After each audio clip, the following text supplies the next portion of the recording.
दानं धर्म च शीलं च सत्यं च ब्रह्मवर्चसम् ऐसं सप्तऋषयो भूर्यो धर्मस्य मूलमोक्तमम्।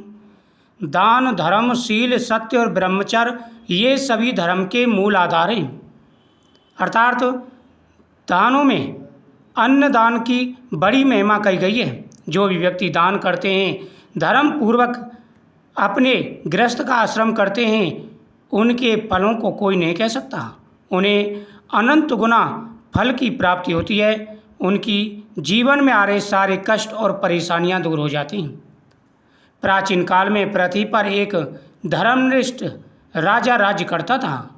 वह प्रजा के कल्याण के लिए सदैव प्रयत्नशील रहता, धर्म, दान, पूजा आदि में विशेष रुचि रखता था। आषाढ़ मास के शुक्ल पक्ष में जब व्रत, पूजा और दान का विशेष महत्व बताया गया, तब एक दिन वह अपने गुरु से पूछने लगा, हे गुरुदेव, आषाढ़ मास में कौन सा दान सर्वश्रेष्ठ है?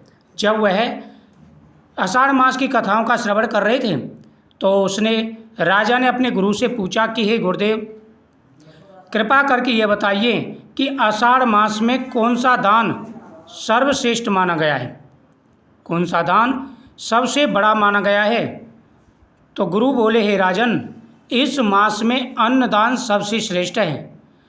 अन्नदान से बढ़कर कोई दूसरा दान नहीं। अन्न से ही प्राणी जीवित रहता है और भूख सबसे बड़ा दुख है।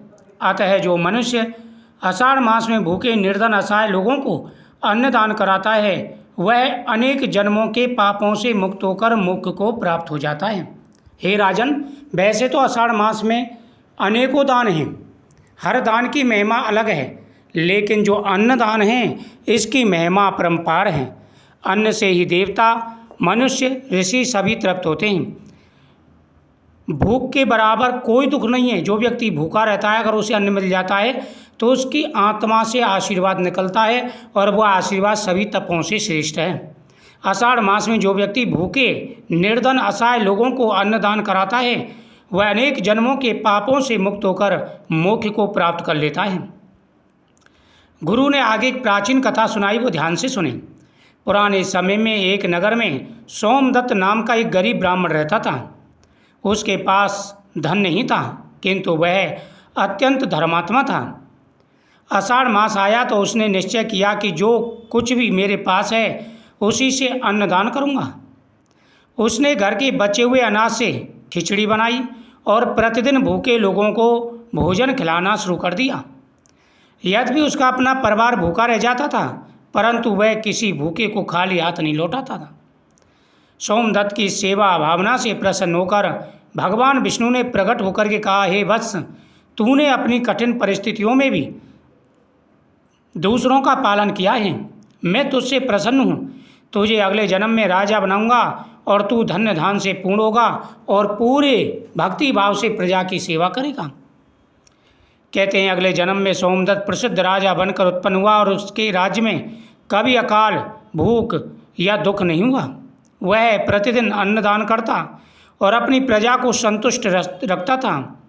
गुरुदेव ने कहा, इसलिए हे राजन, तुम भी आषाढ़ मास में यथाशक्ति अन्नदान करो, जिससे प्रजा का कल्याण और तुम्हें पुण्य की प्राप्ति होगी।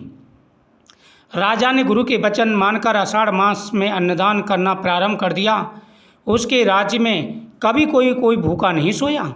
अतः आषाढ़ मास में अन्नदान करने से सब पाप कट जाते हैं और मनुष्य को पुण्य, समृद्धि तथा मोक्ष की प्राप्ति होती है। जो भी सच्चे मन से आषाढ़ मास में भगवान विष्णु का पूजन करते हैं, अन्नदान करते हैं, भगवान विष्णु की उन पर सदा ही कृपा बनी रहती है। भगवान अपने भक्तों की हर मनोकामना पूरी करते हैं। अन्नदानम महादानम, अन्नदान को महादान की संज्ञा दी गई है। जो भी अन्नदान करते हैं उनके जीवन में आ रहे सारे कष्ट दूर हो जाते हैं। सभी को अपने सामर्थ्य के अनुसार अन्नदान अवश्य ही करना चाहिए, क्योंकि शास्त्रों में अन्नदान के बराबर कोई भी दान नहीं कहा गया। ओम नमो भगवते वासुदेवाय नमः मंत्रों का जाप करते हुए बिना अभिमान के, बिना घमंड के आप अन्नदान जरूर करें। जय श्री कृष्ण।